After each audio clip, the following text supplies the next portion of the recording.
Detective Marple, Miss Marple Greatest Case, a Vanishing Star Mystery, a Miss Marple Mystery Pastiche. Welcome dear listener to another tale woven with mystery, thriller and suspense. A story that promises to intrigue and captivate. My dear listeners from the United Kingdom, Canada, not forgetting New Zealand, Australia, Belgium, and of course United States, and all around the world, thank you ever so much for your wonderful support. Your loyalty is as essential as a key clue in a mystery. Now, let us begin. The mystery awaits. Shall we begin? To Mary Mead had a rhythm to it, a steady, unhurried beat, like the soft ticking of a pocket watch that never quite ran out of time. The hedgerows along the country lanes swayed lazily in the afternoon breeze, and the village's stone cottages, hunched low against the earth, seemed to settle more comfortably into the ground each year. Even the trees, with their gnarled, age-old branches, seemed to have reached a silent agreement not to stir too much. Life here moved at the speed of an old man's exhale, slow, deliberate, and without urgency. Miss Marple had learned to appreciate that. She sat in her garden, a neat little patch of earth filled with lavender and forget-me-nots, the small flowers nodding to each other as if they had secrets to share. A newspaper lay folded in her lap, her fingers still warm from the heat of the cup of tea she had just finished. It was a good day, one of those rare days when the clouds had decided to leave the village alone. The sky was clear, the kind of blue that made you feel as though nothing bad could ever happen. The village was quiet, just the way she liked it. A soft rustle from the lane caught her ear. She didn't need to look up. She knew who it was before the voice reached her. "Jane, you're positively glowing in the sun," Lady Eleanor Whitcomb said, her voice high and polite, but with a tired edge that Miss Marple immediately noticed. She stood at the gate, a figure of high society in a practical but expensive-looking dress, a hat perched just so atop her head. Miss Marple smiled and stood, dusting her hands off on her skirt. "Eleanor, how lovely to see you again. It's been years, hasn't it? What brings you to this corner of the world?" Lady Eleanor's smile faltered, just for a moment, before she swept through the gate. "Diplomatic fatigue, my dear, nothing more complicated than that. You know how it is when one is married to an ambassador, one never seems to have a moment to breathe, the weight of the world, if you will." Miss Marple tilted her head. The woman didn't look fatigued. She looked like someone who had taken a little too much of the world's weight all at once. The corners of her eyes were sharp, as though each passing year had sharpened her down to something thinner, more brittle. "How charming," Miss Marple said, and led her toward the small wicker table where the remains of tea sat. "Please, join me for a moment of peace before you dive back into whatever diplomatic tempest you've been navigating." Lady Eleanor sat, her skirt rustling as she adjusted herself with an air of practiced elegance. She glanced around the garden, though Miss Marple noted her gaze didn't linger long on the flowers. Instead, she scanned the surroundings with the detached interest of someone who had spent more time in grand marble-floored halls than in simple English gardens. "Quite the contrast to the embassy, isn't it?" Lady Eleanor remarked, her tone light but with a hint of something else. "The Whitcomb estate, well, I suppose one might say it's temporary, but still there's something so refreshing about a little respite from the politics." Miss Marple watched her carefully. Lady Eleanor wasn't the type to use words without careful consideration. "I can imagine," she said, her voice as soft as a sigh. "I hear Sir Harold has made quite the impression in the village. How is he finding his new post?" Sir Harold, Lady Eleanor replied with a rueful smile. "I think he enjoys the quiet, for now. But as always, there's talk of strategic planning. They're all terribly busy with their talks and briefings. I can hardly get him to myself these days, not that I mind you." She paused, her fingers drumming absently on the edge of her teacup. "I'm staying at the vicarage for the moment. It's quieter than the estate. More fitting for my purposes, really." Miss Marple raised an eyebrow, her lips curling slightly. And what purpose might that be, Eleanor? Surely you're not entirely hiding from your duties, are you? Lady Eleanor chuckled, the sound a little too forced. A little bit of simplicity, Jane. A break from the endless round of receptions and, well, everything. I need a break from it all. No harm in that, is there? Miss Marple smiled, but her eyes had already turned a little more shrewd. Lady Eleanor's words didn't add up quite as neatly as they should. The tension that had slipped into her voice was an unfamiliar kind, one that suggested something was just beneath the surface, something she wasn't saying. After a moment, Lady Eleanor shifted in her seat, her hands fumbling in her handbag. She pulled out a thin, creased letter. For a moment she held it between her fingers, as though she wasn't sure whether to read it or leave it aside. Miss Marple observed her quietly. "Is that something important, Eleanor?"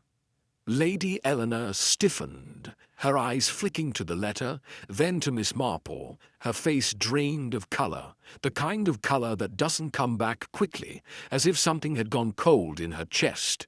But, just as quickly, the mask returned, smooth and practiced. "Oh, nothing of consequence, just a bit of business." She slipped the letter back into her handbag and rose swiftly. "I must be off, Jane. There's a reception tonight and, well, it's never really over, is it? The duties, I mean." She forced a smile. "It's been lovely to see you, and I must insist you come to the Whitcomb estate tomorrow night. You'll simply have to. It's just a small gathering of friends and colleagues.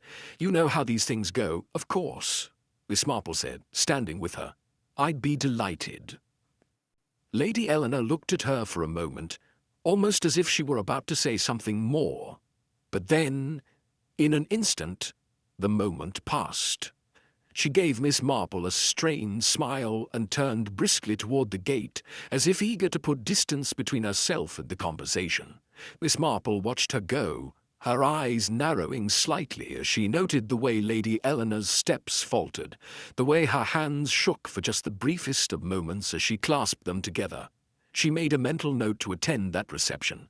The invitation, like the letter in Lady Eleanor's bag, seemed too important to let slip away, unnoticed. As the gate clicked shut behind Lady Eleanor, Miss Marple returned to her seat at the table, her mind already spinning the threads of the brief conversation. She didn't need to see the letter to know it was more than a bit of business. She was fairly certain it wasn't the only thing her old friend was hiding. Miss Marple returned to her tea. The village, for all its picturesque charm, was beginning to feel smaller than it had before, perhaps a little too small, and she had a feeling the quiet would soon be broken. But this time it wouldn't be with the usual chatter of the local baker or the vicar's morning sermon. No, something more had arrived. And it had come in the form of an old friend. Miss Marple took another sip of tea, her gaze distant, lost in the endless, intricate weave of the human heart. It was a puzzle, just like the village itself, and she wasn't about to miss a single piece. The Whitcomb estate loomed on the edge of St. Mary Mead, a hulking presence that gleamed under the midday sun, its windows glinting like sharp eyes in a crowded room. The estate was hardly the quiet haven it appeared to be on paper. There were guests from all over, men and women in tailored suits and silk dresses, all with their hands clinking glasses and their mouths politely chirping about trade agreements, cultural exchanges, and the weather. The air was thick with the cloying sweetness of fresh flowers, and something sharper, an undercurrent of tension. Miss Marple stepped out of the carriage, her sensible shoes scraping the gravel beneath her feet, and took a moment to adjust her hat. She was no stranger to high society gatherings, but she preferred the quiet of her garden over the noise of ambitious men and women straining to make their marks. She was, however, no stranger to the subtle cues that people left behind, even in the most polished of rooms. As she walked through the grand double doors, the unmistakable clink of fine china and crystal came from within. The parlour was large and ostentatious, but there was no warmth to it, just polished floors and the harsh shine of chandeliers overhead, casting their sterile glow over the guests. The scent of perfume and stale wine hung in the air like a fog. Lady Eleanor had introduced her to a few of the guests upon arrival, but Miss Marple's attention had already wandered past the pleasantries. She was watching the faces, reading the shifts in posture, listening for cracks in the voices. "Ah, Miss Marple," Lady Eleanor's voice floated across the room, crisp and strained. "I do hope you're enjoying yourself. It's such a relief to have you here. So refreshing to see someone who doesn't mind the simpler things, isn't it?" Miss Marple nodded, though her eyes were already scanning the crowd. She wasn't entirely sure what the simpler things were, but she suspected Lady Eleanor wasn't talking about the thin sandwiches on the buffet or the overly sweet tea. In a corner of the room, Monsieur Leonard Blackwell was laughing too loudly at something that wasn't very funny. His mouth opened wide in a grin that didn't quite reach his eyes. The man had all the charm of a salesman with something to hide, and his thick neck and polished suit only made him look more out of place in such refined company. He was leaning toward Camille Lahore, who had the quiet grace of someone who was used to being studied from afar. Her eyes, dark and unreadable, flickered toward Blackwell now and then, but there was no warmth in the exchange, only something colder, calculating. Miss Marple let her gaze drift between the two of them, watching as Blackwell gestured wildly, clearly enjoying the sound of his own voice. His laugh was too loud, a calculated move to draw attention to himself. Miss Marple had seen it before. The man was selling something, but she had yet to figure out exactly what. A sharp figure at the edge of the room caught her attention. Captain Julian Merrick, his posture as rigid as his uniform, stood like a sentry, his sharp eyes constantly scanning the crowd. He was a tall man, dark-hailed, with the kind of gaze that could slice through a crowd and land on the weak point before anyone realized he was watching. His hand hovered near his jacket pocket, as if there was a weapon he hadn't quite decided whether to use yet. He was all military precision, no softness, no indulgence, the sort of man who never forgot where his shoes were and always knew when he was being watched. "Captain Merrick," Miss Marple said softly to Lady Eleanor as she passed. "He looks as though he's about to report to a general." Lady Eleanor gave a polite laugh, though it was laced with something else. "You know, Jane, you wouldn't believe how often I've heard that exact phrase, but one can hardly expect less from men like him, can one?" Before Miss Marple could respond, Inspector Henri Duval passed by them, his presence marked more by the weight of his silence than any words he might say. He was dressed in the same suit he wore at every gathering, that deep charcoal grey that made him look like he belonged in a darker world. His eyes flitted briefly toward Miss Marple before he returned to scanning the room, his gaze always a shade too sharp. He was a man who didn't miss much, even when he was pretending not to be paying attention. She'd learned that much from their brief interactions over the years. "Ah, Inspector Duval," Miss Marple said, catching his eye with a nod. "I see you're blending in as usual. Do you always prefer to observe from the shadows, or is this a special occasion?" The inspector gave her a tight-lipped smile. "Miss Marple, you know that I prefer to stay out of the way. It's always more informative that way, don't you think?" "Indeed," Miss Marple replied, her eyes narrowing just slightly. "In a room full of people, it's the quiet ones who always have the most to say."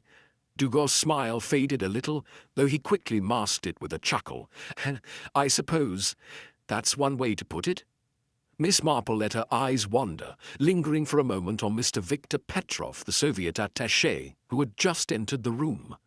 His presence was like a cold draught sweeping through a warm house. Tall, thin, with a sharp, almost too neat appearance, he moved through the room like a shadow, slipping between groups of people with the subtlety of a practiced spy. His dark eyes swept the room, never quite settling on anyone for too long, but always observing, calculating. "Even in peaceful villages, shadows fall long, Miss Marple," Petrov said, his accent thick but his tone smooth as honey.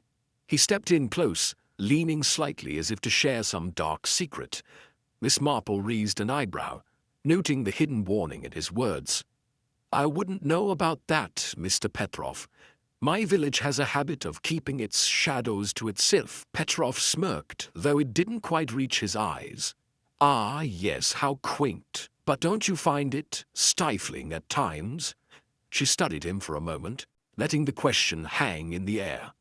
"I suppose the shadows can be quite suffocating when one is too close to them." His eyes flickered with an emotion.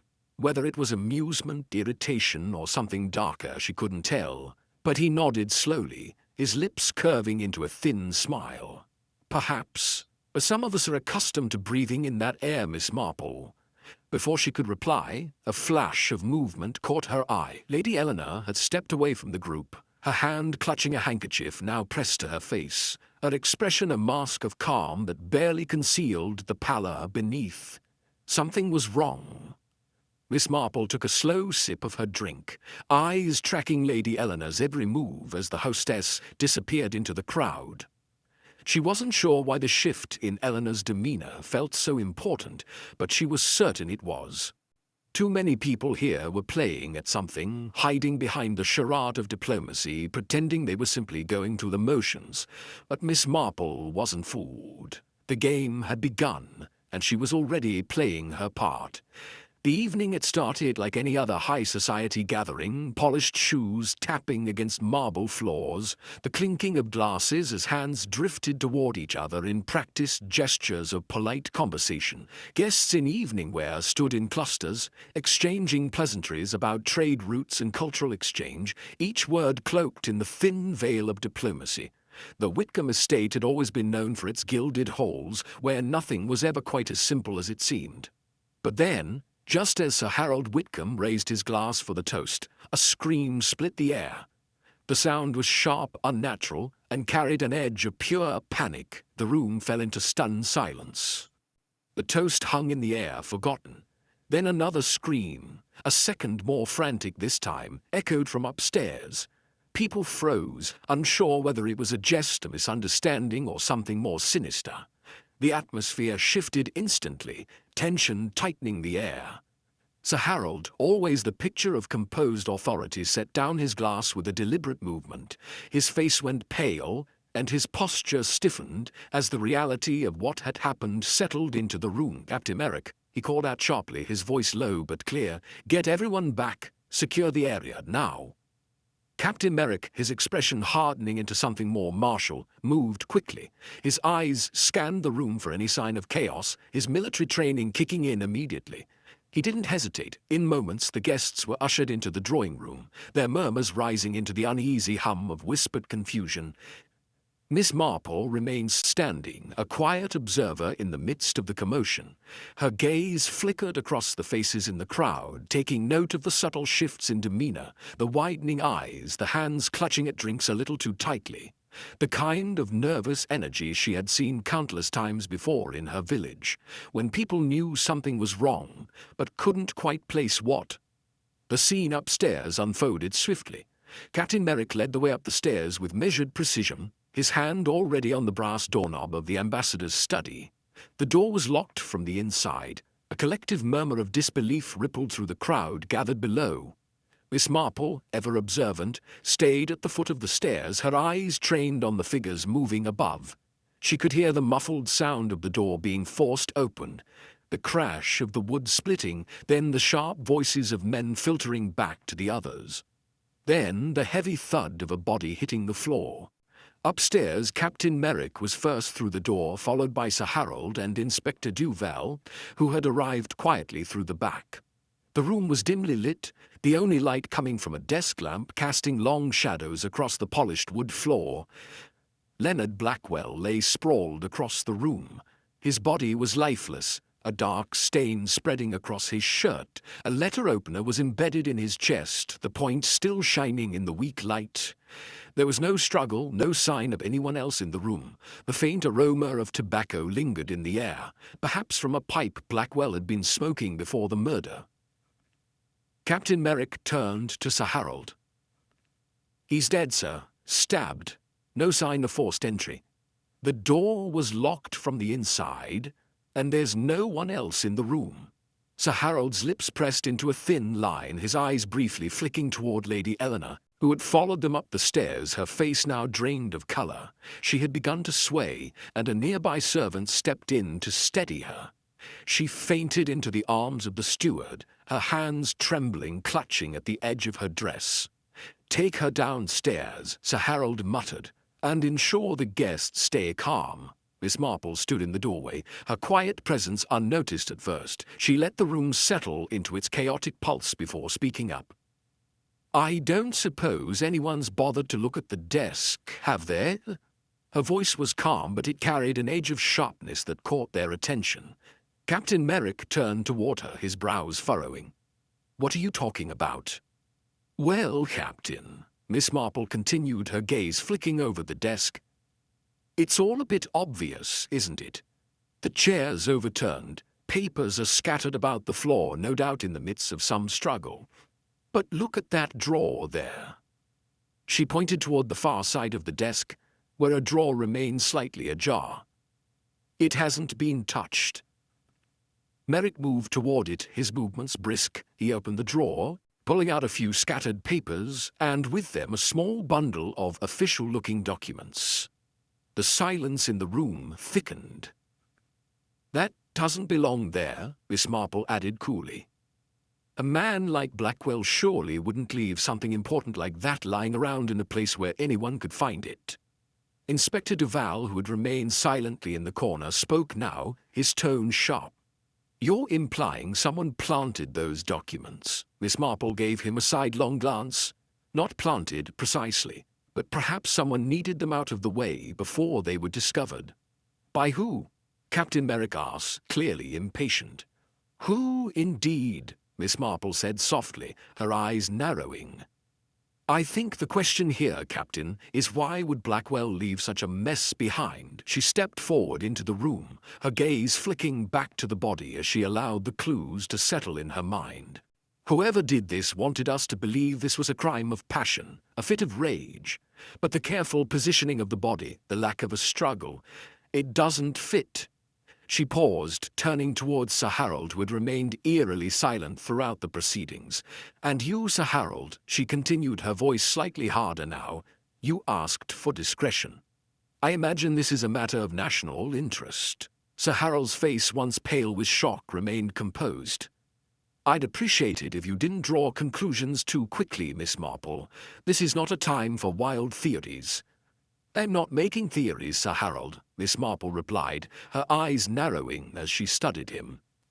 "I'm simply pointing out that your concern for discretion speaks volumes, and I'll wager it's not out of fear for the reputation of this fine estate."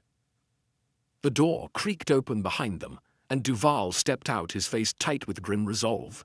He walked toward the center of the room, his eyes scanning every detail. "Miss Marple's right," Duval said, his voice low but firm. "This was no ordinary murder. This is calculated. Someone wanted us to see the disorder. But it's too neat to stay. Someone wanted Blackwell gone, and they wanted it done quietly." The room fell silent again. The guests downstairs continued their hushed whispers, but Miss Marple had already begun connecting the dots in her mind. And she was certain of one thing. This wasn't just a murder. It was a message. The sun had slipped behind the clouds by the time the last of the guests were ushered into the drawing room. The hum of uneasy chatter filled the room, but there was an edge to it now. Soft whispers, murmurs about the dead man upstairs, and sideways glances between those who knew more than they were willing to let on. The drawing room had become a holding pen where the polite game of diplomacy had been replaced by the sharp scrutiny of suspicion. Inspector Duval stood by the fireplace, his eyes scanning the room with practiced indifference, though it was clear he was making mental notes. Miss Marple, perched in an armchair nearby, took it all in. The space was immaculate, the expensive wallpaper shimmering faintly in the dim light. But it was the faces in the crowd that held her attention. He'd learned more from watching a person's eyes than from any amount of words, and tonight the eyes were doing most of the talking. The first to be questioned was Lady Eleanor Whitcomb, still pale but holding herself with her usual composure, though her hands were tightly clasped in front of her. "Lady Eleanor," Duval said, his voice low and steady, "where were you when the scream was heard?" Eleanor shifted the movement, almost imperceptible. "I was in the garden," she said quickly, her tone calm, but her eyes betrayed a flicker of uncertainty. "The servant disagrees," Duval said, his gaze unwavering. "She places you near the study. You don't happen to have an explanation for that?" Lady Eleanor's lips tightened. I must have been mistaken. Perhaps I wandered closer without realizing." Miss Marple, who had been watching from her seat, spoke up, her voice light but incisive. Lady Eleanor, I do believe the servant saw you in the garden, but I also believe there was more to your movements than you're letting on. Gardens are, after all, rather large spaces for wandering, would you say? Eleanor stiffened, the cracks in her story beginning to show. I suppose I must have been mistaken. The tension in the room thickened, and Duval didn't press her further. He knew when a lie was fragile and when to leave it hanging in the air like a question. He moved on, and his gaze fell on Captain Julian Merrick, who stood with his usual military bearing, his eyes tight with barely concealed irritation. "Captain Merrick," Duval began, "you were in charge of security, yes?" "Indeed," Merrick said, his voice clipped. "I was conducting my rounds, ensuring everything was in order. I've kept a log, as is standard procedure." "But it seems your log is incomplete," Duval said, his tone sharpening slightly. "Can you explain that?" Merrick's jaw tightened. "I was busy. The situation was fluid. There were interruptions." "Interruptions," Miss Marple repeated with a faint smile. "How very convenient. And can you account for your whereabouts at precisely the time of the scream?" Merrick's gaze hardened. "I was near the eastern wing, checking on the guest rooms. Is not relevant." "Is it not?" Miss Marple pressed gently. "You see, Captain, when something happens in a place like this, with the air thick with secrets and power games, every little detail becomes relevant." The captain's posture stiffened, but he said nothing more, his eyes shifting toward the door as though he could will the conversation to end. Miss Marple turned her attention to Camille Laurent, who had been standing quietly in the corner, her composed expression betraying no hint of anxiety. She was the picture of elegance, a lady who knew how to play her part. But Miss Marple had learned long ago that people who were too good at hiding often had the most to conceal. "Madame Laurent," Miss Marple began, her voice soft, "you and Mr. Blackwell were seen conversing earlier. What were you discussing?" Laurent's eyes flickered with something too brief to catch, but Miss Marple was quick enough to notice it. "Nothing of consequence," Laurent replied smoothly, her French accent as precise as ever. "Just small talk. He was quite the talker, wasn't he?" "Quite," Miss Marple agreed, her eyes narrowing slightly. "But that wasn't quite the answer I was looking for, was it? You didn't care for Mr. Blackwell, did you?" Laurent's smile never wavered. "I didn't know him well enough to care. What I think of him is hardly relevant, Miss Marple." "Perhaps," Miss Marple said, her voice dropping into a softer tone. "But when one is in the habit of taking such an interest in others, one often reveals more than one intends." Laurent's eyes glinted, but she said nothing more, turning her attention away as though dismissing the conversation entirely. Finally, Mr. Victor Petrov was called to answer questions. His smirk was, as ever, a thin line of amusement on his face. As he surveyed the room, he had the air of a man who knew he was untouchable, a man who had dealt with far worse than simple questions about a murder. "Mr. Petrov," Duval said with an edge in his voice, "do you care to tell us where you were when the screams were heard?" Petrov leaned back in his chair, his gaze moving lazily over the group. "Ah, Inspector, such a loaded question. I do not remember the exact moment the scream echoed through the house, but I was enjoying the company downstairs. Perhaps you should ask the others who were closer to the source of that distress." Duval pressed him. "You seem quite unconcerned, Mr. Petrov, not the sort of man one might expect to react to a murder in such a manner." Petrov smiled wider, his teeth showing. "Why should I be concerned? Murder, it happens. In the circles I frequent, it's hardly news." The subtle dismissal in his tone left Miss Marple with a chill. There was something about Petrov, something too smooth, too practiced. He wasn't concerned, and that was exactly the kind of man who could get away with murder. Miss Marple's mind continued to churn as she quietly slipped away from the questioning. She had learned everything she needed to for now, but there was something else she had to find, something she wasn't sure about yet, but she could feel it gnawing at the back of her thoughts. The cloakroom was a small, forgotten space just off the hall. It was filled with a scent of mothballs and heavy velvet, Miss Marple took her time to retrieve her shawl from a coat rack, her fingers brushing over the edge of her handbag. Something felt wrong. When she opened it, she found an envelope slipped inside without her knowledge. She had been carrying it since the reception, yet had no recollection of putting it there. It was strange. The envelope was plain, no markings, nothing that could hint at its origin. Inside, she found a series of cryptic notes, scribbled in a hurried hand. Shipment scheduled for delivery 24 hours. Everything hinges on your discretion. Move fast or there will be no return. Miss Marple felt a twist in her stomach. The words were unsettling, even without context. She stared at the paper, the puzzle slowly taking form in her mind. What shipment? And why had she, of all people, received such a message? She found Inspector Duval in the hallway, his face set in lines of worry as he exchanged words with a few of the staff. She stepped up to him, her voice low. "Inspector, I found something. A message in my bag. It's coded. Something about a shipment." Duval's eyes darkened. "What do you mean? What shipment?" "I don't know," Miss Marple admitted, feeling the weight of the words. "But I believe it's tied to something far larger than this murder. I think I've been caught up in something I don't fully understand." Duval took the envelope from her and gave it a cursory glance. "You may be right," he said grimly. "But be careful, Miss Marple. Sometimes the truth is more dangerous than the lies people tell." As Miss Marple returned to her small cottage later that evening, the weight of what she had discovered settled over her like a heavy cloak. She had become part of something much bigger, and she was now more certain than ever this wasn't just about murder. There were secrets at play that could bring down far more than just one man, and she would get to the bottom of them no matter where they led.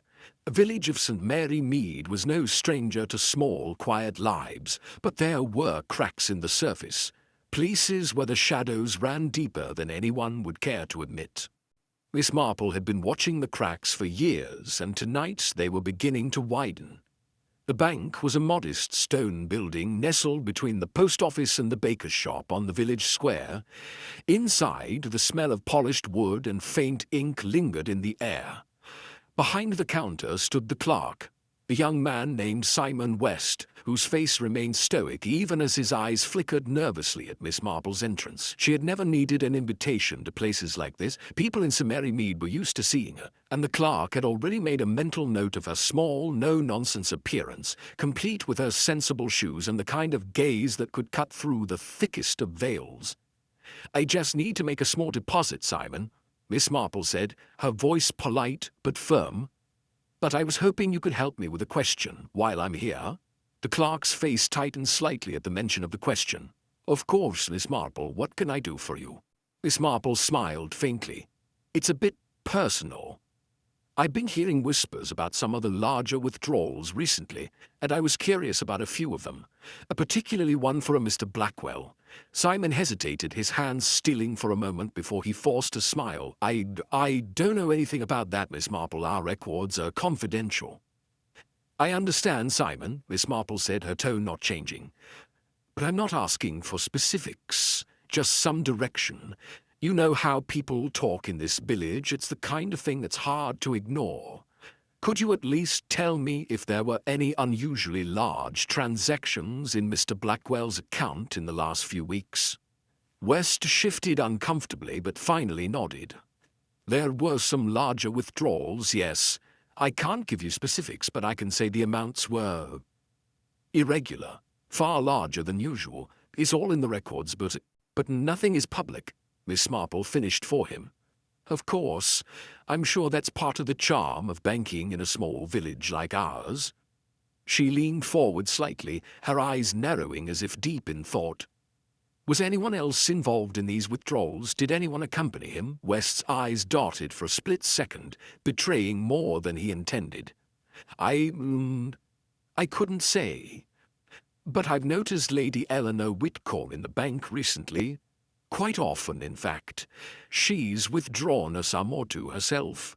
Miss Marple's brow furrowed. Lady Eleanor was not someone who frequently made the rounds with her money as far as Miss Marple knew. She kept her financial matters in check. At least she had before. Something was out of place here. "Thank you, Simon," Miss Marple said, her voice warm, as if she had learned all she needed to. "You've been most helpful." Later that afternoon, Miss Marple walked slowly through the village, the weight of the new information heavy on her mind. The sudden withdrawal of large sums of money by Blackwell and Lady Eleanor suggested one thing. Blackwell had been making preparations likely under duress, and Lady Eleanor was involved, though how exactly she fit into the scheme was still unclear. As she approached the small, ivy-clad cottage she had rented during her stay, she caught sight of Camilla Laurent, standing by the gate. The woman had been all but silent during the earlier questioning, but Miss Marple knew better than to let silence be the end of a story. Laurent had secrets, and Miss Marple had always known how to coax them out. "Miss Marple," Laurent said, her voice cool as always. "I was hoping to find you. A word, if I may." "Of course," Miss Marple replied, her tone even. "I was just about to head inside for tea, but perhaps we can make it quick. You seem urgent." Laurent glanced over her shoulder before stepping closer, her heels clicking sharply against the stone path. "You're right, it's about Blackwell," she said, her voice lower now, guarded. "He was playing both sides, using people to get what he wanted.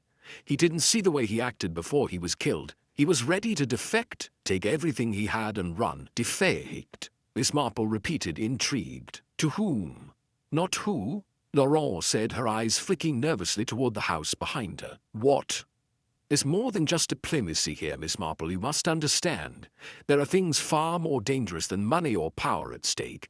Blackwell was planning to sell information to the highest bidder, but someone caught wind of it, and they silenced him before he could profit." Miss Marple's eyes narrowed. "And who, pray tell, would want to silence Blackwell?" Laurent hesitated, her lips pressing together as though weighing the risk of speaking too freely. She glanced once more at the house, then leaned in closer. "There are people in the embassy who would do anything to protect their secrets. Even murder. Captain Merrick, for instance. He's not who he pretends to be." Miss Marple didn't flinch. She had already suspected as much. And what was Blackwell's involvement with him? Lauren's gaze flickered uneasily. "Let's just say that Merrick didn't want Blackwell alive for very good reason. You should be careful, Miss Marple. There's more to this than you realize." With that, Lauren turned on her heel and walked briskly away, leaving Miss Marple standing in the street, her mind racing. Back at her cottage, Miss Marple settled into her chair with a pot of tea, the aroma of the steeped leaves mingling with the damp air. As she reached for her cup, she noticed a small slip of paper tucked beneath the door. She bent down, her fingers curling around the folded note. "Stop digging or you'll be next." The message was blunt, the ink scrawled quickly, the handwriting was unfamiliar, and the threat wasn't a subtle one. Miss Marple sat back in her chair, her eyes narrowing. She'd heard the words before. The village had a way of whispering dark things to those who listened closely enough, but this time the whispers had become more than just rumors. The game was on. Miss Marple set the note aside and sipped her tea. This had escalated quickly, but she had no intention of backing down now. The threads of deception were woven tightly, and she was going to unravel them, whether someone wanted her to or not. Tomorrow would be another step closer to the truth. The air in the study was thick with a faint odor of stale tobacco and something more unsettling, the sharp scent of death. The once pristine, orderly room now looked like a place of chaos. Though Miss Marple knew better, she had seen this before. People didn't notice the little things when the bigger picture was so blindingly obvious. The study in the Whitcomb estate was well appointed with dark wood paneling that reflected the dim light from a single lamp hanging over the desk. It was a room meant to inspire seriousness, to host important documents and weighty conversations. Tonight it felt too small, too confined, like the walls were closing in. Inspector Duval stood by the door, arms crossed, watching Miss Marple with the skeptical air of a man who had seen more than his share of locked-room mysteries and was less than impressed. His eyes were sharp, but he wasn't a man who relied on instinct. He wanted facts. facts. Miss Marple, on the other hand, knew that facts had a way of hiding in plain sight, and sometimes it was the smallest thing that made the whole puzzle fall into place. She bent over the desk, her fingers brushing the scattered papers, the faintest smile tugging at her lips.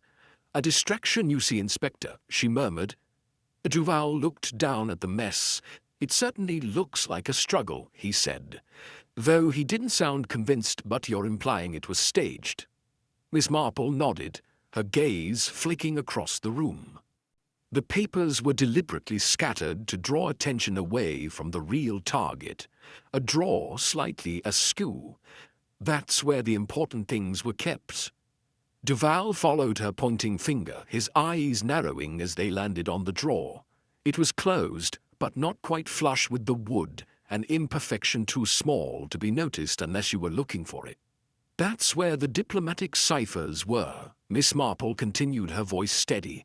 "And if you look closely, you'll see that the contents were disturbed, but not by the killer. They wanted to make it look like Blackwell had been caught unawares in the middle of something important." She moved closer to the drawer, carefully pulling it open. Inside were several documents, all neatly filed and covered with what appeared to be routine paperwork, but Miss Marple knew better. She could smell the cover-up in the air. Duval stepped forward, his eyes darting from the drawer to Miss Marple. "And the lock?" he asked, his voice hardening with the kind of suspicion that came from years of being on the edge of every answer. Miss Marple stepped to the door, her fingers lightly brushing the lock on the study's door. "The lock," she said quietly, "wasn't tampered with the way you think. It was manipulated from the outside." Duval gave her a sharp glance, as though trying to read her face for any hint of trickery.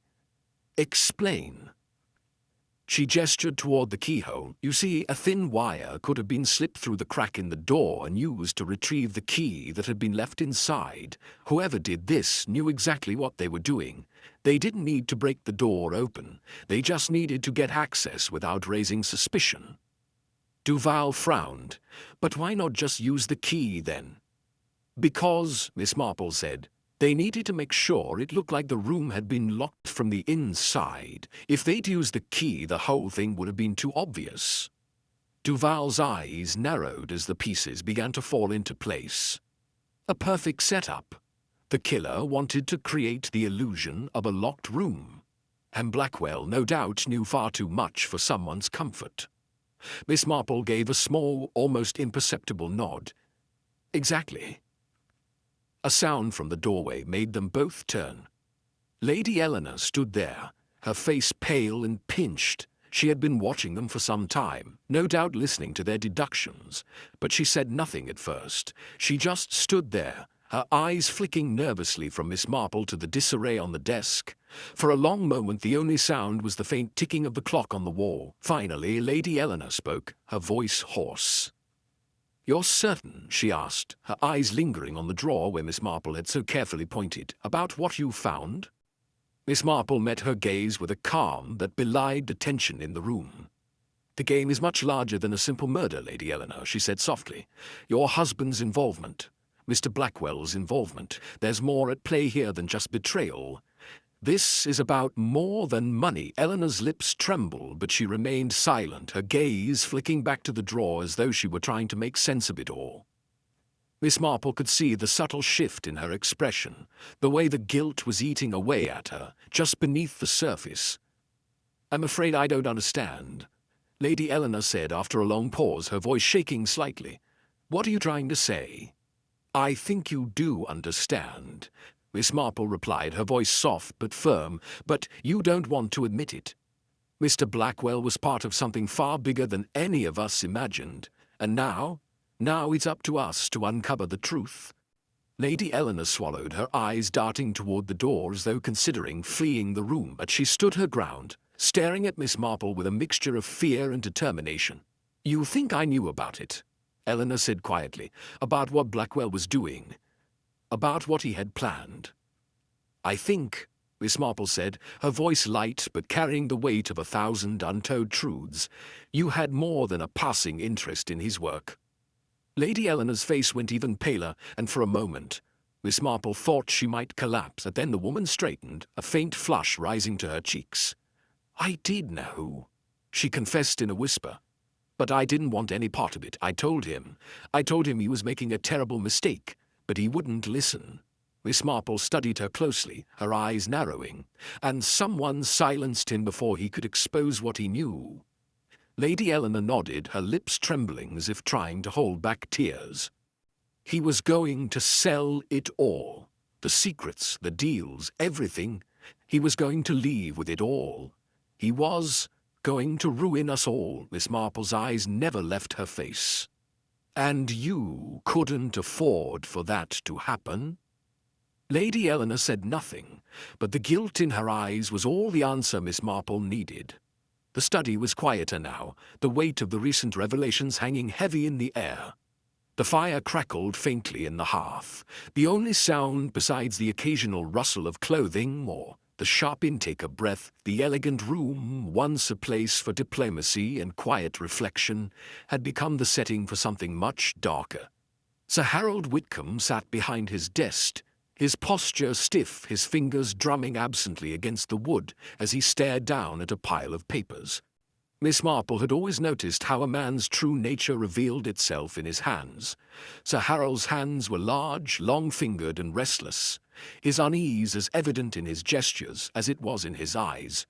Blackwell, Sir Harold began, his voice heavy with the weight of confession, wasn't just a diplomat. He was more than that. He glanced at Lady Eleanor, then back at Miss Marple.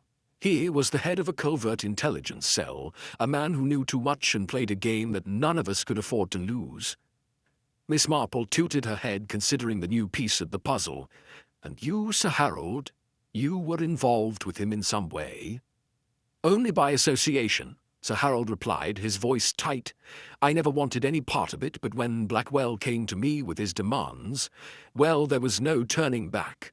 Lady Eleanor, standing silently by the door, shifted uneasily. Her eyes, usually so composed, betrayed a flicker of guilt. She had been listening to her husband's words, but the toll they took on her was evident. She had not been expecting this truth to come out. Not so bluntly, not so soon. Sir Harold continued, the words tumbling out, the dam having broken. He threatened me, Eleanor. Threatened to expose everything. The letters, the deals, everything we had worked to keep hidden. He thought he could leave with them, start a new life, use them as leverage. He thought we'd pay him to keep quiet. But someone couldn't let that happen. Lady Eleanor's face drained of colour. She took a small step forward, her hands wringing nervously. I tried to stop him, I did, but Blackwell wasn't interested in stopping. He wanted power, money, everything.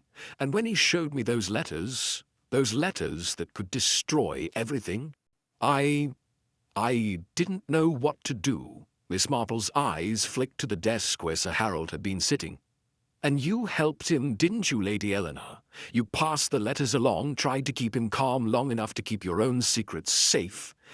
Lady Eleanor's shoulders sagged as though the weight of the admission had crushed her. Yes, she whispered, I did, but I didn't want it to end like this.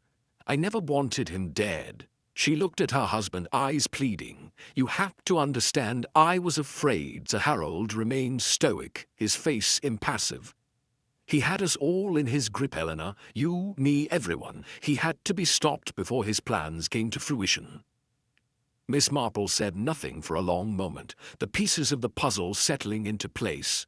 She had suspected there was more to Blackwell's death than simple betrayal, but now, with Sir Harold's words ringing in the air, she understood. It wasn't just about power. It was about survival. Before she could speak, the door creaked open and Captain Julian Merrick stepped inside. He had been waiting just outside, clearly having heard most of the conversation. His posture was still stiff, but there was a tightness in his jaw that suggested something more was at play. He stood in the doorway, his gaze flickering from Sir Harold to Lady Eleanor, then to Miss Marple. Captain Merrick, Miss Marple said, her voice as calm as ever, I imagine you have something to say about all this? Merrick's eyes narrowed, his lips twitching into a semblance of a smile that didn't reach his eye. I'm sure you're all wondering how I fit into all of this, he said, stepping forward. You see, I had a duty to protect the interests of my country. Miss Marple watched him closely. He was a man who had been trying very hard to maintain his composure, but it was clear that the cracks were starting to show. "Your alibi," Miss Marple said quietly, "it's been questioned. You were seen entering the study moments before the murder." Merrick straightened, his hand twitching by his side. "I had a reason to be there," he said firmly, though the conviction in his voice was wavering. "I had to confront Blackwell. He was going to betray us all, and I couldn't let him get away with it." Miss Marple took a step closer to him, her gaze never leaving his. "So, you're saying you killed him to prevent a scandal, to protect national security?" Merrick's expression faltered for just a split second before his usual coldness returned.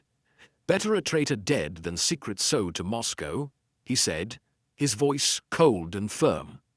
It was the first time Miss Marple had heard him speak with such conviction, and for a moment she could see the man behind the uniform, a man driven by fear, by loyalty, and by the belief that the greater good justified whatever actions were necessary to protect it. "Is that what you believe, Captain?" Miss Marple asked, her voice low but insistent. "That your loyalty to your country outweighs everything else, even a life?"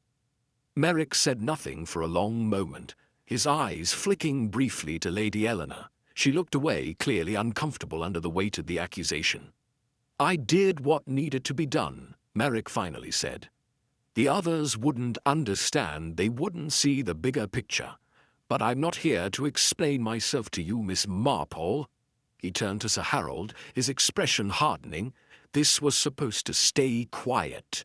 We were supposed to control the situation, not let it spill out like this. You should have kept your wife under control, Harold. She wasn't supposed to be involved." Lady Eleanor flinched, the sting of the words cutting deep. Sir Harold's face twisted, but he said nothing. Miss Marple took a deep breath, the weight of the moment settling in her chest. There was one piece left. One last person whose role in the game had yet to be revealed. The shadowy figure who had been pulling the strings from behind a curtain. Someone was playing a larger game, and Miss Marple had every intention of uncovering who it was. But for now, there was silence, the kind of silence that only comes when the truth is almost too much to bear. The game was almost over. The final confrontation was coming, and Miss Marple would be ready for it. The bakery was as ordinary as ever that morning. The scent of freshly baked scones filled the air, the comforting aroma of warm dough mingling with the sharpness of the spring breeze drifting through the open door. The hustle and bustle of the village square, though muted, carried a subtle tension. The usual steady hum of village life felt different today, strained, uneasy, as though something under the surface was about to break through. Miss Marple, dressed simply but neatly, stepped inside the bakery, taking her time to choose her scones. She had no intention of making a scene or appearing to be anything other than another village resident, there to buy a treat for her afternoon tea. But in the back of her mind, something nagged at her. The noche, the veiled threats, and the sense of mounting anxiety in the air. Everything pointed to a bigger mystery, and she wasn't about to let it slip away. As she paid for the scones, she overheard the familiar murmur of gossip from the women seated by the window sipping their tea. The whispers came in broken phrases, fragments of half-truths and suspicions. The Whitcomb estate was the hot topic, as it had been for the last few days. "Did you hear?" Mrs. Hartnell was saying, her voice low but tinged with excitement. "Lady Eleanor was seen meeting someone late last night just outside the square, a man dressed in dark clothes. I've never seen him before." Miss Marple paused just long enough to catch the rest of the story. The room was small, but the gossip was as thick as the air in here. Mrs. Hartnell had the reputation of knowing everyone's business, and no one's secrets were safe from her. "A man?" Miss Marple asked, stepping closer, her voice casual. "What kind of man?" "Hard to say," Mrs. Hartnell replied with a frown, her hand absent-mindedly rearranging the napkins on the table. "He was tall, dark-haired, and kept his hat pulled low. But it wasn't the man who was the odd part, it was the meeting itself. Why would Lady Eleanor be out at that hour, And who was she meeting? You don't do that kind of thing if you're a respectable woman. Miss Marple sipped her tea and said nothing, letting the words linger. There was something about the exchange that didn't sit right with her. She knew Lady Eleanor's habits well enough, and it was unlikely she'd be out meeting strangers, not in the village anyway. The conversation shifted, and Miss Marple turned her attention to the rest of the room. She spotted Mr. Viktor Petrov near the counter, looking conspicuously out of place in a small village bakery. He was thin, impeccably dressed in a dark suit, his sharp eyes scanning the room with an air of disinterest. But Miss Marple knew better than to let him slip under her radar. She noticed the way he lingered near the counter, glancing at the clock as if waiting for something. Moments later he was gone, heading toward the post office, his pace quickening as he disappeared into the crowd. "Sending a telegram, was he?" Mrs. Hartnell asked, noticing Miss Marple's gaze. "That Petrov, always in a rush, seems a bit suspicious, don't you think?" Miss Marple's lips curled slightly. "Perhaps. It's hard to say," she replied, "but someone in this village has been stirring things up, and I think it's more than just idle gossip. People are feeling the weight of something heavy." As she walked out of the bakery, Miss Marple felt the eyes of the village on her. The usual calm of St. Mary Mead had turned to something else, something darker, heavier, the sense of a storm gathering. But who was the storm aimed at? And why? The vicarage, perched on the edge of the village like a watchful guardian, had always felt like a place of refuge. But today, it felt like a trap. Miss Marple had made the decision to confront Lady Eleanor directly. It wasn't a task she relished, but it was necessary. The pieces were all in place, but she needed confirmation. Lady Eleanor greeted her at the door, her face pale, her eyes strained from lack of sleep. The usual composure of the vicar's wife had been replaced with something more vulnerable, a subtle crack in the mask she had worn for so long. "I'm sorry to disturb you, Lady Eleanor," Miss Marple said, stepping inside. "I won't take much of your time." Lady Eleanor waved away the apology. "You're not disturbing me at all, Miss Marple," she replied, but there was a nervous edge to her voice. "What is it you wish to discuss?" Miss Marple took a seat in the parlour, her gaze lingering on the woman before her. "It's about Blackwell," she said. "I think we both know that the story isn't as simple as it seems. Your husband, his involvement, it's not just about a murder. There are bigger stakes at play here." Lady Eleanor's eyes widened, and for a brief moment her façade cracked. "What do you mean? I don't understand what you're suggesting." Miss Marple took a breath, steadying her voice. "I believe you knew Blackwell. You were involved with him, but not out of choice, were you, Lady Eleanor?" Lady Eleanor's hands trembled slightly as she set her tea down. "I didn't want it to happen, you must understand. He threatened us, Miss Marple. He had letters that could ruin letters that could ruin your husband's career," Miss Marple said softly, watching the woman's reaction closely. "He knew too much, and you helped him, didn't you? But it wasn't out of loyalty, was it? It was out of fear." Lady Eleanor's breath hitched. "I didn't have a choice," she whispered. "He said he'd take everything, the letters, the deals, everything we had worked for. He wanted to sell it all to the highest bidder, and I didn't know what to do. I was so afraid of what it would do to Harold, what it would do to us." Miss Marple's gaze softened, but her voice remained firm. "And when you saw that he wouldn't stop, you did what you thought you had to do." Lady Eleanor's eyes filled with tears, but she held herself together. "I never thought it would come to this. I never thought it would end like this." Her voice cracked as she looked down at her hands. "But he wouldn't stop. He wouldn't listen." Miss Marple stood and placed a comforting hand on her shoulder. "The trouble with men like Blackwell is that they don't leave you many options. But there's still time to set things right, Lady Eleanor. If you can help me understand what happened that night, we might still be able to stop this before it goes any further."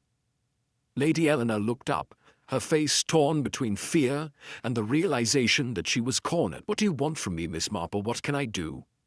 Miss Marple's voice softened, but the steel in it was unmistakable. "Tell me everything. What happened that night? Where were you? What did you see? Lady Eleanor looked at her, her eyes filled with guilt. I was near the study. I didn't mean to be. I didn't want to be there, but Blackwell, he was planning to leave. He was going to take everything with him. I couldn't let him. Her voice trembled as she spoke, but Miss Marple said nothing. She simply nodded, letting the silence stretch between them. There was more to be learned, more pieces to fit together, but the picture was starting to take shape. Miss Marple stood, her eyes never leaving Lady Eleanor's face. "Thank you for your honesty, Lady Eleanor. I know it wasn't easy, but it was necessary."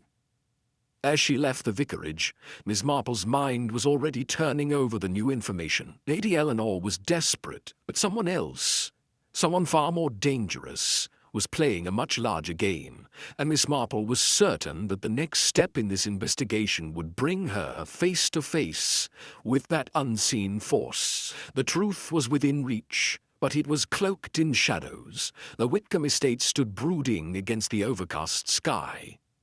Miss Marple had visited the mansion many times before, though never like this. A sense of oppression in the grand house was undeniable today, as the lingering scent of blood and intrigue still hung in the air.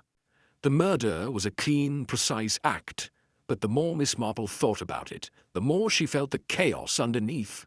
Inspector Duval stood by the door watching her with quiet impatience. He hadn't quite learned to trust her methods, but there was no denying that the pieces of this puzzle fit better when she was around. He wasn't ready to say it, but he was starting to wonder whether he was just a passenger in her investigation.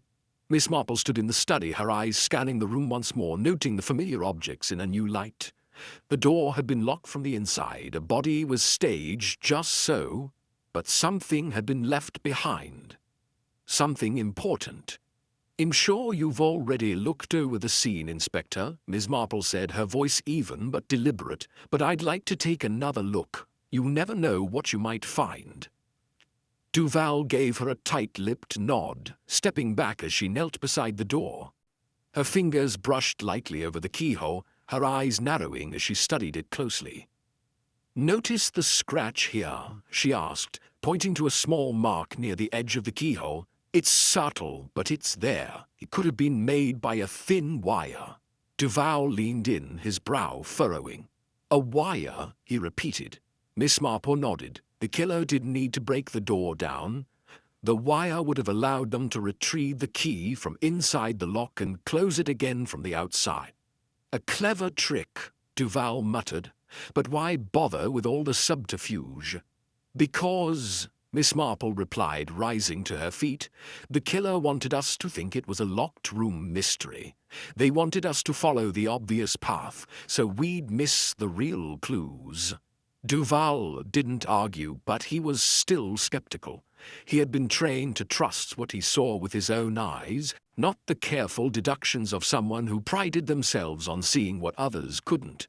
But there was a quiet certainty in Miss Marple's voice that made him pause. Perhaps she was onto something. They moved toward the desk, the chaos of the room still obvious despite Miss Marple's careful analysis. Papers had been scattered, the chair had been knocked over. But again, nothing that didn't seem intentional, a misdirection. As Miss Marple crouched by the desk, her fingers brushed over the floor. A dislodged board caught her attention. She tugged at it gently, the wood creaking as it gave way to reveal a small compartment underneath. Duval watched her closely as she reached inside, pulling out a small collection of documents. Sensitive-looking papers, carefully folded. But it was the other object that caught her eye, a revolver. She held it up for Duval to see, the metal gleaming in the dim light. "This was hidden here," Miss Marple said, a voice almost too quiet. "And notice, it's been wiped clean." Duval stepped forward, his interest piqued. "A revolver? But what does it have to do with Blackwell's murder?" "Everything, I suspect," Miss Marple replied, inspecting the gun further. She flipped it over, her fingers tracing the serial number etched into the grip.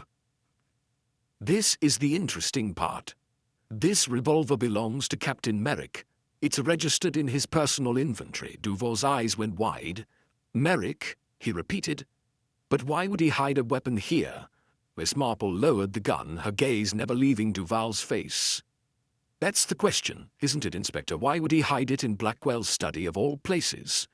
Duval stood still for a moment, processing the information. You think Merrick killed Blackwell? He asked, his tone hardening.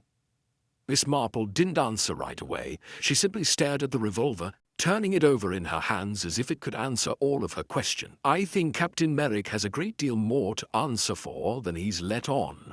But this gun, this wasn't part of the murder. It's a statement. A statement?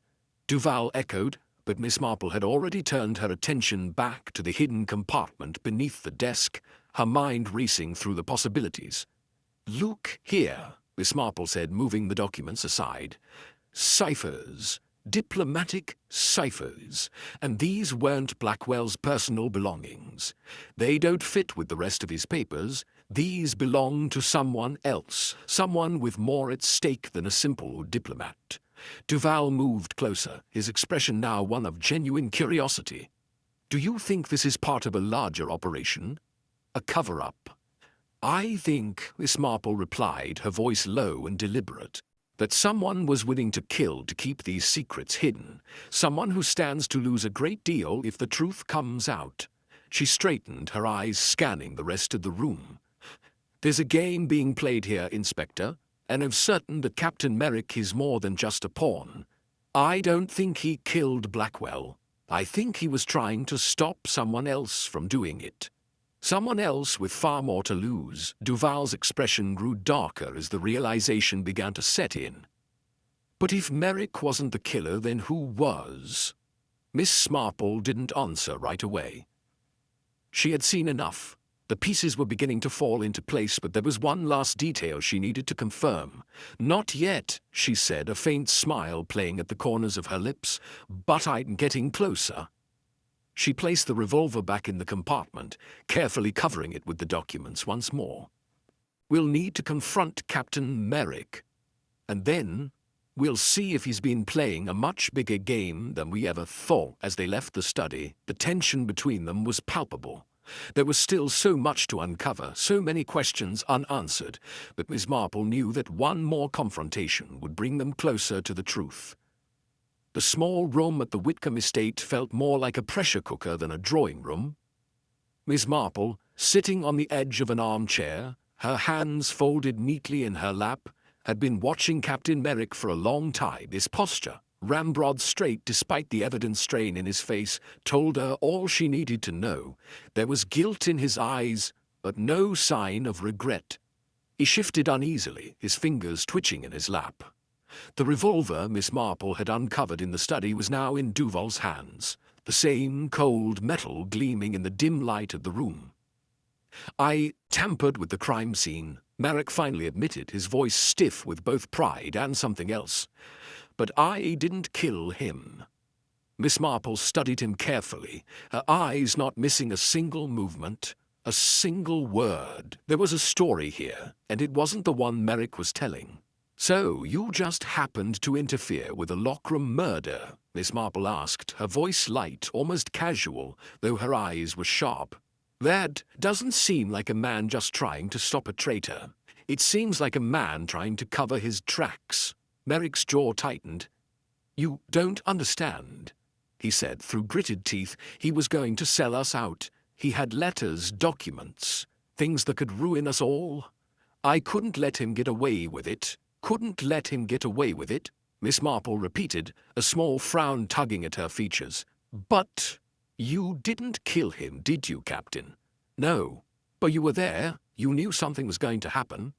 Sir Harold, who had been silent until now, cleared his throat. He was standing by the window looking out at the estate grounds, his back turned to them. Blackwell was a traitor, Miss Marple, he said, his voice low and full of distaste. But assassination? That was never our plan. Miss Marple looked at him, eyebrow raised. So, you're saying British intelligence sanctions surveillance of Blackwell, but not his death? Exactly, Sir Harold replied, spinning on his heel to face her. We were monitoring him, his movements, his dealings with the Soviets, but we never authorized anything beyond that. His death was a complication, one that none of us could have foreseen. And you believe Captain Merrick was trying to prevent that, do you? Miss Marple asked. Merrick didn't answer.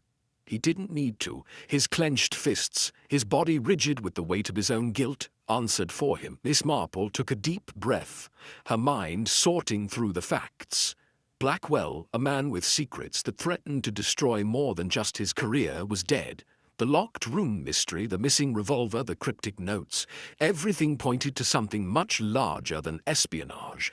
It was personal. There was a link between Blackwell's death and the people involved. But what? "I don't believe this was just about espionage," Miss Marple said, her voice soft but unwavering. "There's something more here. This murder wasn't about saving secrets. It was about something else, something far more personal." The room went silent. Captain Merrick shifted uncomfortably in his chair. "What do you mean?" Sir Harold asked, narrowing his eyes. Miss Marple stood and walked to the desk, her fingers lightly brushing over the scattered papers. Blackwell wasn't just a threat to national security. He was a threat to someone much closer, someone who had a vested interest in seeing him dead. She turned to face them, her gaze moving from Merrick to Sir Harold. There was a personal motive behind it, a betrayal that went deeper than politics. Captain Merrick's eyes darkened, and for a moment Miss Marple saw something flash in them, something deeper than guilt, a pang of something else. "You're wrong," he muttered under his breath, but he was too quiet for anyone to hear. He quickly composed himself, but Miss Marple had caught it, the brief flicker of something else. Suddenly a thought struck Miss Marple. She glanced at Duval, who was standing nearby, his arms crossed, a slight furrow between his brows. Then, with a sudden clarity, she recalled a comment Petrov had made to her just days earlier, before the murder had even occurred. "Even in peaceful villages, shadows fall long, Miss Marple." Her pulse quickened. The shadows, the ones Petrov had alluded to, were closing in. She had missed it before, but now the connections seemed clear as day. Petrov wasn't just an observer in this game. He was involved. The Russians were more deeply embedded in this plot than anyone had realized, and the whispers of betrayal were more than just idle rumors. They were the key. "I need to see Petrov," Miss Marple said suddenly, her voice decisive. "Now." The men in the room exchanged glances, but none of them questioned her. They all knew by now that when Miss Marple set her mind to something, there was little that could stop her. Miss Marple arrived at the small, unassuming building where Mr. Viktor Petrov had been staying. The Russian attaché had maintained a careful distance from the proceedings, but Miss Marple knew better. She had no intention of letting him remain in the shadows any longer. The door was ajar when she arrived, and she knocked softly, then entered without waiting for a response. Petrov was seated by the window, his back to her, holding a glass of something dark. He didn't turn as she stepped in, but she could feel his awareness of her presence in the stillness of the room. "Miss Marple," he said coolly, his tone as measured as always, "to what do I owe the pleasure?" "To the truth," Miss Marple replied, her voice level. "You were the one who set this all in motion, weren't you, Mr. Petrov? You orchestrated Blackwell's defection. You used him, and then you had him silenced before he could reveal what you'd been hiding." Petrov swirled his drink in silence for a moment, his fingers moving with a practiced elegance. When he spoke, his voice was a touch colder. "Your conclusions are bold, but they are not entirely correct. Yes, Blackwell was a pawn in something larger, but I did not have him killed. That would have been too obvious." Miss Marple stepped closer, her eyes narrowing. "You didn't kill him yourself, no, but you ensured someone did. Someone who had far more to gain from Blackwell's silence." Petrov turned slowly, his eyes locking onto hers. "And who do you think that is, Miss Marple? Who could possibly have had more to gain than I did?" Miss Marple didn't hesitate. Someone who had far more to lose. For a split second the mask slipped. Just enough for her to see it, the subtle shift in his expression, the quick flash of something unguarded in his eyes. "Your queen," Miss Marple said softly. "You were protecting her secrets, weren't you, Petrov? You were playing a far bigger game than you let on." For the first time since their meeting, Petrov smiled. It was a smile of pure resignation. "Perhaps," he said, standing slowly, his face shifting back into its familiar mask. "But now, Miss Marple, I think you've learned far too much." He turned toward the door, and Miss Marple took a step back, suddenly aware of how quickly the tension had escalated. The game had changed. The final pieces were in place, and this time the truth would not be so easily silenced. The village inn was quiet, as usual, the kind of place where time moved slower, as if the clinking of glasses and the murmur of voices had been carefully measured to never disturb the stillness. The fire in the hearth crackled faintly, but the warmth it provided didn't seem to reach the farthest corners of the room. There was a chill in the air, an undercurrent of something more than the usual dampness that clung to the stone walls. Miss Marple sat at a corner table, the steam rising from her cup of tea as she waited. The inn had been quiet for weeks now, but there was something different in the air tonight. She knew Petrov would come, he always did. A man like him wasn't one to avoid confrontation, not when he was the one pulling the strings. When he entered, his presence was immediately felt, though he gave no sign of it. He was impeccably dressed, his dark suit sharp against the muted tones of the room. His movements were smooth, like a man who didn't need to hurry but always got where he was going, eventually. He took the seat across from Miss Marple without waiting for an invitation. The smile on his face was polite, measured, but there was something else there, lurking just beneath the surface. "Miss Marple," Petrov said, his voice a bit too smooth, his accent still thick but controlled. "I trust you're enjoying the tranquility of our small village." "Tranquility," Miss Marple replied, her eyes narrowing slightly. "Yes. It's a remarkable thing how quiet everything seems, even when there's so much that's better left unheard." Petrov's smile didn't falter. "I hope you're not referring to the unfortunate business with Mr. Blackwell. A man like that was bound to stir the pot sooner or later." "Stir the pot," Miss Marple repeated, her voice low, almost conversational. "That's one way to put it. But I wonder if Mr. Blackwell had too many people interested in his secrets." Petrov leaned back, folding his hands in front of him. "Everyone has secrets, even you, Miss Marple. But I fail to see why you would bring up such a matter now. The death of one man hardly seems worth so much fuss." Miss Marple took a slow sip of her tea, letting the silence settle between them. "It seems that way on the surface," she said, her voice cutting through the stillness. "But you see, Mr. Petrov, I've been thinking about the details. The ones that don't add up." Petrov's eyes flickered for the briefest of moments, a small shift that was almost imperceptible. "Details?" he asked, his voice carefully neutral. "Yes," Miss Marple said, "the things you say and the things you don't. I remember you mentioned something the other day, something about Blackwell's body." Petrov raised an eyebrow. "What do you mean? Blackwell's body was found in his study, as you know." "Exactly," Miss Marple said, her gaze sharpening. "But you weren't told how his body was positioned, were you? No one knew that detail except someone who had been there, someone who had seen it firsthand." Petrov stiffened slightly, though his face remained calm. "You seem to know a great deal for someone who wasn't there," he remarked, his voice edged with something colder now. "Only because you slipped," Miss Marple replied, leaning forward just enough for him to understand she had caught him. "You mentioned it in passing when we spoke before, the way his body was lying. It wasn't public knowledge, so unless you were there watching him when he died, I'm left wondering how you knew that detail." Petrov shifted in his seat, but he didn't break eye contact. "You're wasting your time, Miss Marple. Blackwell was a man of many secrets. His death is no great mystery." Miss Marple gave him a smile that was almost too pleasant, too polite. "Perhaps not to you, but to me it's all becoming very clear." She took another sip of her tea, letting the silence stretch. Petrov shifted again, his jaw tightening ever so slightly. Miss Marple could see the tension building in him, the growing discomfort as her words sank in. "You orchestrated it, didn't you?" she said suddenly, her voice cutting through the stillness. You didn't kill Blackwell yourself, but you had someone else do it for you, a local contact, someone who would be able to eliminate him quietly. Petrov's face didn't change, but Miss Marple saw the briefest flicker of something, anger, perhaps, or recognition of defeat.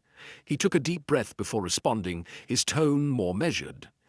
You're grasping at shadows, Miss Marple. Blackwell was a traitor, and it's better for everyone that he's gone.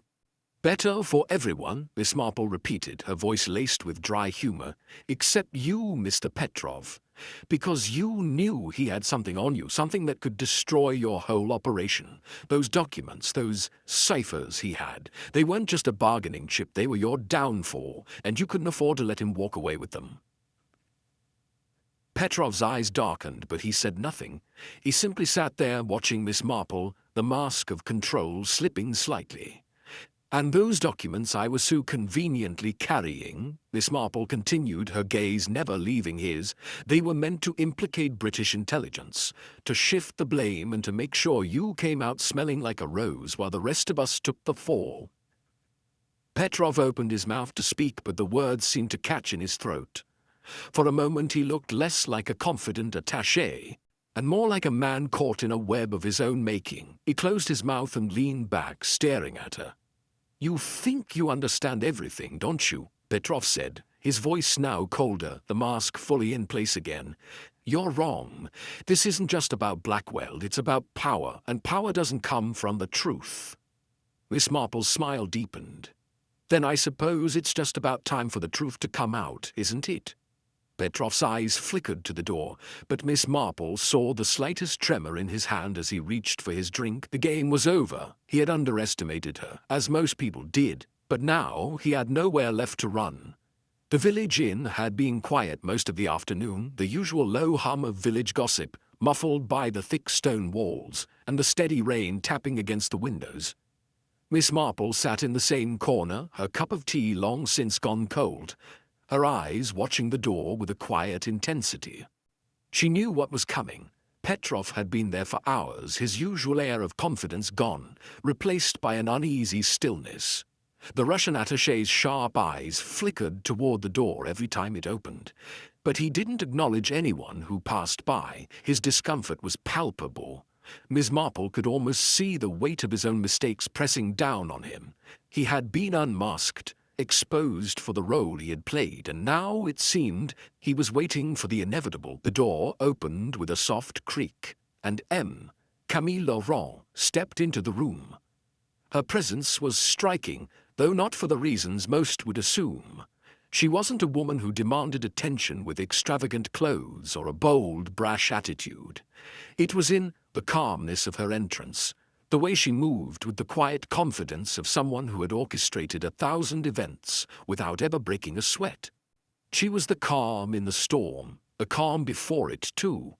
Petrov stiffened in his seat, his eyes narrowing as Laurent approached the table. Miss Marple watched him carefully, noting the brief flash of surprise that crossed his face before he masked it with a carefully constructed frown. "Ah, mais Laurent," Miss Marple said, her voice neutral but with an edge that hinted at her understanding. "I was wondering when you'd show up." Laurent gave a tight smile. "Did you expect me earlier?" she asked, her tone light, almost dismissive. Petrov's eyes never left her face. "I should have known you were involved," he said slowly, his words clipped as if testing the waters. "You've been playing both sides from the start, haven't you?" Laurent tilted her head slightly, her gaze flickering to Miss Marple before returning to Petrov. "Oh dear Petrov," she said, her voice tinged with amusement. "You've always been a little too sure of yourself. You thought you could control the game, but you didn't even know who was holding the cards." Petrov leaned forward, his hands gripping the edge of the table as if trying to steady himself. "You—" But Laurent cut him off with a simple gesture, her fingers barely brushing the air. "Yes, Petrov," she said, her voice dripping with disdain. "They'd been controlling the game all along, and you were nothing more than a pawn." Miss Marple's lips curled into a faint smile. "I had a feeling this wasn't just about the British and the Soviets. Espionage," she added, the word hanging in the air like smoke, "is rarely as black and white as people think." Laurent's eyes gleamed, and she took a seat at the table, her movements fluid, unhurried. Exactly, Miss Marple, you understand. It's all shadows and half-truths. Nothing ever as simple as the stories the press would have you believe. Petrov's shock was genuine now. You've been playing me? He asked, his voice thick with disbelief. I trusted you. I thought we were on the same side. Laurent leaned back, a smirk tugging at the corners of her lips. You were never on the same side, Petrov. You just didn't know it yet. I had my own interests, and they didn't include either the British or the Soviets controlling the spy ring. I've been keeping both sides in check. I've been ensuring that neither of you walked away with everything. Miss Marple's mind was working quickly, piecing together the last of the puzzle. And Lady Eleanor? She was just a pawn in your game too, wasn't she? You manipulated her fears to cover your tracks, using her to keep both the British and the Soviets in the dark about your true involvement. Laurent's smile didn't waver. Ha! Of course. Lady Eleanor wasn't the only one I manipulated. I had Merrick too. He was the perfect tool, wasn't he? Loyal to a fault, but blinded by his sense of duty. Too eager to protect what he thought was national security. Miss Marple looked at Laurent for a long moment, studying the woman who had set everything in motion. And you were playing both sides. British intelligence, the Soviets, keeping them from ever gaining full control of the network. You didn't care about Blackwell, you cared about the bigger picture. Laurent shrugged, a flicker of amusement in her eyes. Blackwell was expendable. He wanted to sell everything for a price. But I wasn't interested in what he had. I was interested in keeping everyone guessing, in maintaining the balance, so no one side could dominate.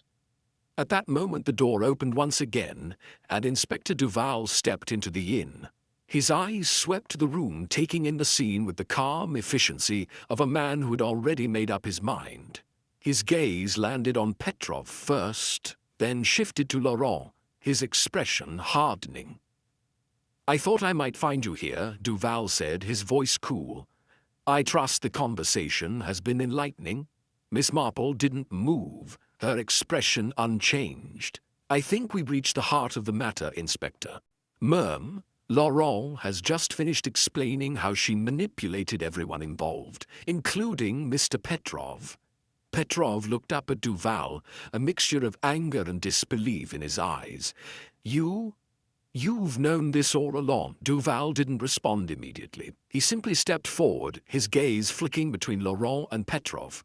It's time to end this game, monsieur, he said, his voice low and firm. Both of you are under arrest. Laurent stood slowly, her eyes flashing with something that could almost be called admiration. Ah, Inspector, she said, her voice filled with mock regret. How predictable. But then again, you were never a part of the real game, were you? She turned toward the door, but Duval stepped forward, his hand on her arm, his grip firm. This game is over, Mime. Laurent, he said, his voice colder now. Your involvement is finished. Laurent let out a small, almost amused sigh as she looked back at Miss Marple. Espionage is a game of shadows, she said, her voice light, almost wistful. And in the end, it's never the people who play it who win. It's always those who sit quietly, watching, waiting for the right moment. The arrest of Petrov and Laurent sent ripples through St. Mary Mead, though the tension that had gripped the village slowly began to ease. The final confrontation had come and gone, but questions lingered. What had driven each of the players in this twisted game? What did he mean to manipulate, to deceive, and to betray not just nations, but friends, allies, and even oneself? As Miss Marple left the inn, her thoughts were still racing. Espionage, betrayal, double crosses. These things were part of a larger game, but in the end, the pieces were only as powerful as those who wielded them, and Miss Marple knew that sometimes the greatest mysteries lay not in the crimes themselves, but in the reasons behind them. The drawing room at the Whitcomb estate was bathed in an eerie quiet, the kind of silence that only comes before a storm. Miss Marple stood in front of the grand fireplace, the flickering light casting long shadows across the room. Her presence, though small and unassuming, filled the space with a sense of purpose. The furniture, opulent yet oddly oppressive, was arranged around her, as though waiting for the final pieces of a puzzle to fall into place. Captain Merrick, Sir Harold, Emmy, Laurent, Lady Eleanor, and Petrov were gathered in the room, their expressions a mixture of curiosity, suspicion, and, in some cases, outright defiance. The tension in the air could have been cut with a knife. Miss Marple surveyed them all with a calmness that seemed almost at odds with the storm that had been brewing for days. She knew how this would unfold. They didn't. "I'm sure you're all wondering why I've called you here," Miss Marple began, her voice low but steady. "The pieces have fallen into place. I spent enough time considering the facts, and I believe it's time we laid them out. All of them." She paused for a moment, letting the silence stretch. Petrov's eyes flicked toward the door as though considering an escape, but he remained rooted to the spot. Lady Eleanor, pale and visibly uncomfortable, shifted in her seat, her eyes darting between the others. Captain Merrick stood rigid, his jaw tight, while Sir Harold maintained his usual stoic expression. Only Moni Lawrence seemed entirely unperturbed, though her eyes glinted with something more than mere curiosity. Miss Marple's gaze swept over the room, taking in each person's reaction.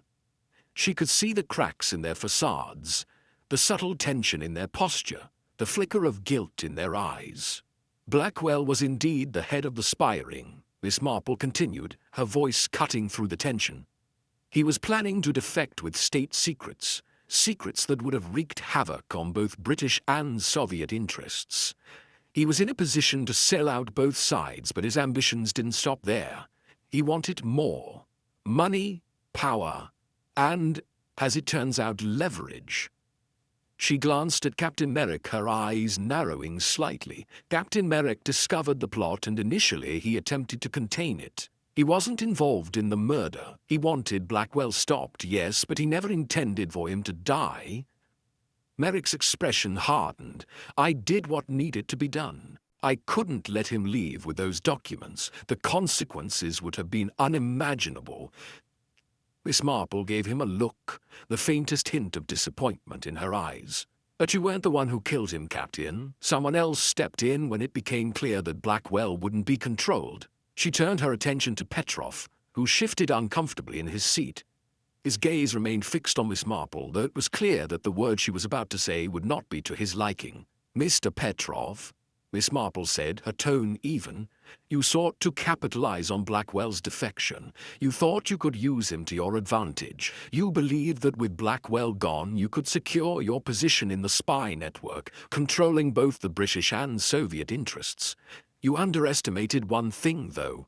Petrov's jaw clenched, but he said nothing.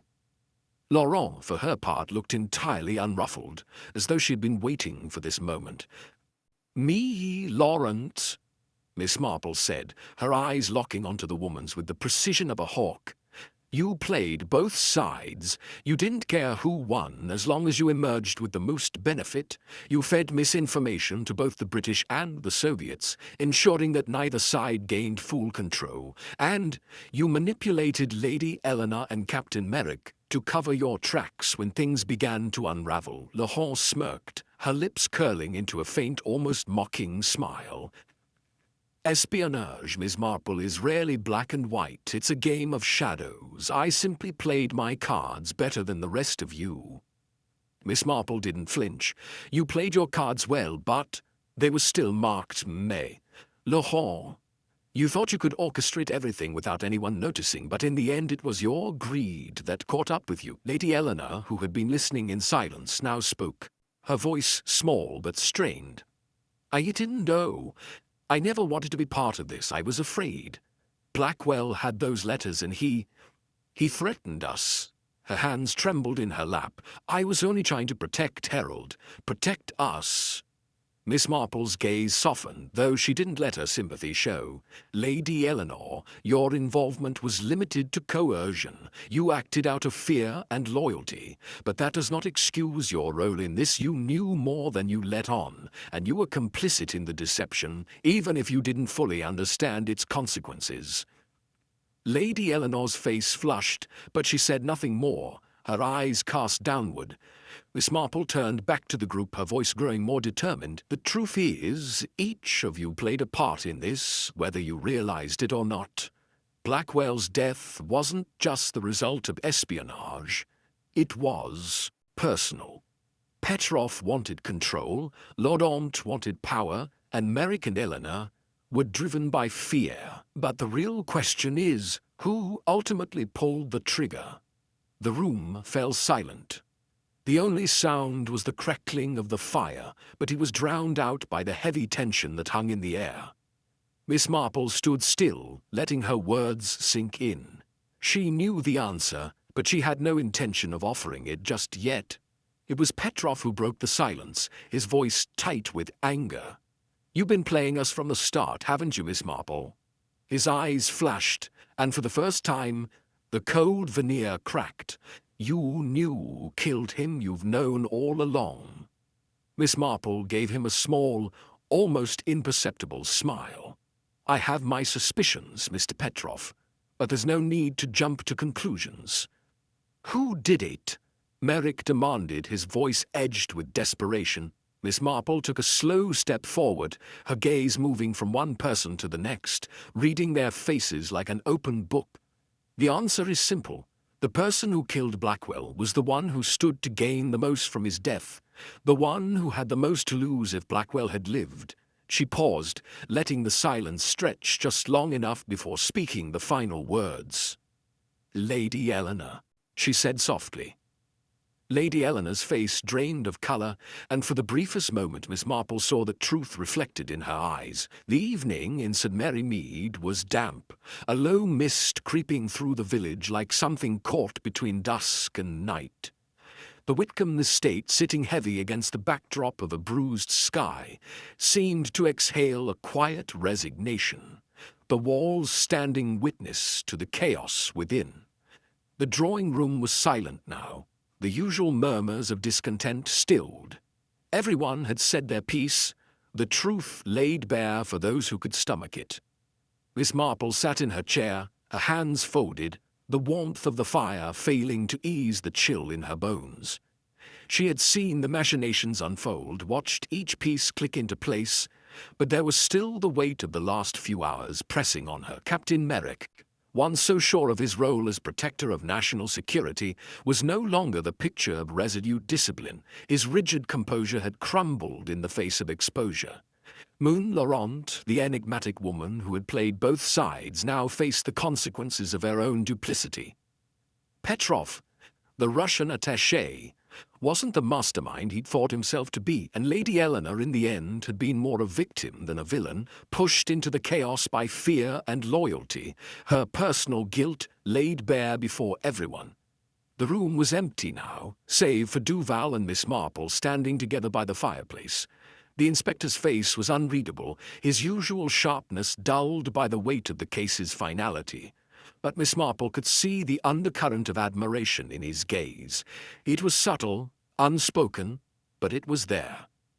"Well, Miss Marple," Duval said, his voice low, "I have to admit, I wasn't sure about you in the beginning, but you were right. You pieced it all together before any of us." Miss Marple gave him a small, almost imperceptible smile. "Sometimes the solution is simpler than it appears. People like to make things complicated, but when you strip it all away, the truth is often hiding in plain sight." Duval's eyes flickered toward the door, where the last of the officers were escorting Petrov and Laurent out of the estate. The locked room trick, the planted documents, the coded messages, they all stemmed from a tangled web of betrayals. "Yes," Miss Marple agreed. "At the center of it all, there was Blackwell, but the ones who pulled the strings, the ones who orchestrated it all, were Laurent and Petrov." She leaned back in her chair, her eyes following the glow of the fire as it cracked and popped in the hearth. "The murder weapon was opportunistic, you see. A letter opener lying on the desk right in front of Laurent. It was used in a moment of heated argument. Lahore and Blackwell had been in the midst of a confrontation. Words would exchange, threats, no doubt. Lahore wasn't going to let Blackwell walk away with everything he'd planned. Duval folded his arms, his expression thoughtful. So it was a spur-of-the-moment thing? Yes, but not entirely, Miss Marple said, her voice taking on a quieter, more reflective tone. The argument wasn't just over money or secrets, it was over control. Blackwell had been working both sides, but Laurent knew how to manipulate that. She knew how to keep her options open. But Petrov, Duval said, his brow furrowing slightly, his role wasn't just to kill Blackwell. Exactly, Miss Marple said, her eyes bright with the sharpness of her thoughts. Petrov's role was much more calculated. He was the one who orchestrated the chaos, the confusion, the distractions. He made sure that Blackwell's defection wasn't the clean break he'd planned. He ensured that neither the British nor the Soviets came out on top. Petrov didn't kill him, but he set it all in motion. Yes, Miss Marple said, her voice quiet. And Lahore was the one who covered her tracks. She needed plausible deniability, so when the situation got out of hand, she made sure the scene was confusing enough to make it look like a locked-room mystery. She made sure that the attention would fall elsewhere. Duval nodded, piecing it together. And Merrick's interference complicated everything. He wasn't part of the plan, but his presence in the study, trying to contain the situation, led to the final exposure. Indeed, Miss Marple agreed. Merrick thought he was doing the right thing, but he was simply another piece in Laurent's game. His actions, though well-intended, pulled the final threads loose. As the minutes stretched into hours, the atmosphere in the Whitcomb estate began to lighten. The tension that had gripped the estate, the village, was now being lifted. The arrests had been made, the truth unveiled. But Miss Marple knew that the aftermath would linger. The embassies would sweep the scandal under the rug, as they always did. The secrets, the lies, they would remain buried. "Do you think anyone will remember all of this, Miss Marple?" Duval asked, his tone quieter now. "Perhaps," she replied, "but it won't be for the reasons we think. People are good at forgetting, Inspector. They forget the small things, the things that matter. But there's always a shadow left behind." She stood up, stretching her stiff limbs, the weight of the day finally settling on her. "It's time for me to return to my cottage, Inspector. There's a fire waiting for me, and I'm sure the village is already returning to normal." Duval glanced at her, then nodded. "You've earned your rest, Miss Marple." She walked toward the door, her gait slow but purposeful, her mind already shifting to the quiet of her home. St. Mary Mead had returned to its usual rhythm, but she knew there would always be something just beneath the surface, something hidden in the shadows. She couldn't help but wonder what the next mystery would be, lurking in the corners of the village, waiting for someone like her to notice it. The mystery had been solved, but the questions of morality, of human nature, would linger far longer. The afternoon sun hung low in the sky, casting a golden hue over the neat rows of Miss Marple's garden. The air was thick with the scent of lavender and rosemary, and the rhythmic chirping of crickets provided a steady backdrop to the quiet hum of St. Mary Mead. The village, once gripped by the tension of a murder and espionage, now seemed to exhale, its pulse slow and steady again. Miss Marple sat at her garden table, a fine porcelain cup of tea resting in front of her. The steam curled lazily upward, but she wasn't in a hurry to drink it. Her eyes traced the edges of her flowers, the tranquility of the moment at odds with the storm of events that had unfolded over the past weeks. Justice had been served, at least in the most apparent sense. Laurent and Petrov were in custody, their fates sealed by their own duplicity. The espionage ring was dismantled, its masterminds unmasked. But there was something about it all, the layers of deception, the moral grayness of it, that unsettled her. It was easy to point to the villain, to find the culprit and place blame. But the motives, the reasons behind it all, were far more complex. Miss Marple took a sip of her tea, savouring the warmth that seeped into her bones. People, she thought, were capable of almost anything when fear or ambition drove them. But once the dust settled, once the truth was exposed, she couldn't help but wonder, where things ever truly resolved. The distant sound of footsteps on the gravel path broke her reverie. Miss Marple turned, her gaze sharpening as Inspector Duval emerged from the shadows of the garden gate. He wasn't one for idle visits, so his presence was more than likely tied to the case's final formalities.